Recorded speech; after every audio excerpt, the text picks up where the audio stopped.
Mr. President, if you're going to contradict me, I ought to have a chance to. The Congressional Budget Office report says that premiums will rise in the individual market as a result of the Senate bill. No. Let me, and this is an example of where we've got to get our facts straight. That's my point.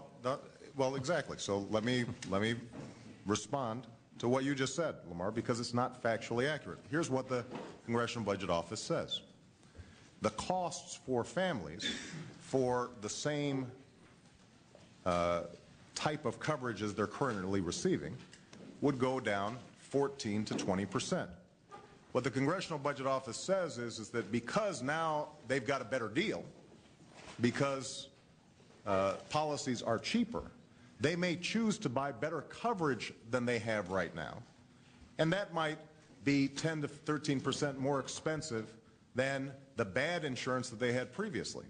But they didn't say that the actual premiums would be going up. What they said was they'd be going down by 14 to 20%. And I promise you, I've gone through this very carefully with the Congressional Budget Office.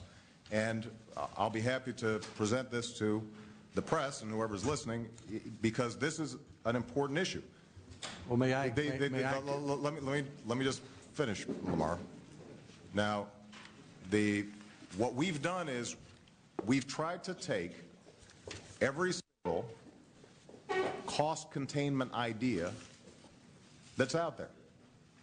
Every proposal that healthcare economists say will reduce healthcare costs, we've tried to adopt in the various proposals.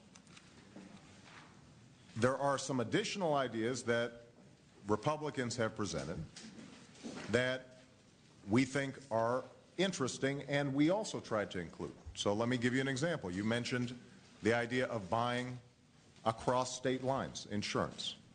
That's something that I've put in my proposal that's actually in the Senate proposal. I think that it shows some promise.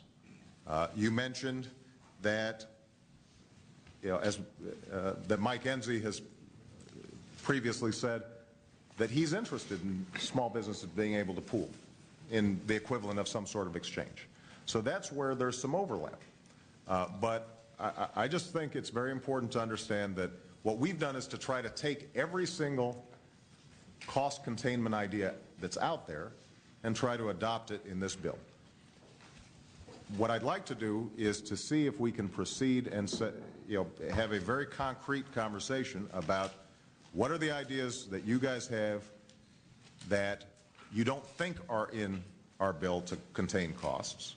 And what I want to do is to see if maybe we can adopt some of those or refine what we've already done in order to further reduce costs. Mr. President, I've had and what I'd like to do also is to make sure that you maybe suggest some of the ideas that are currently in the bill that you think are good.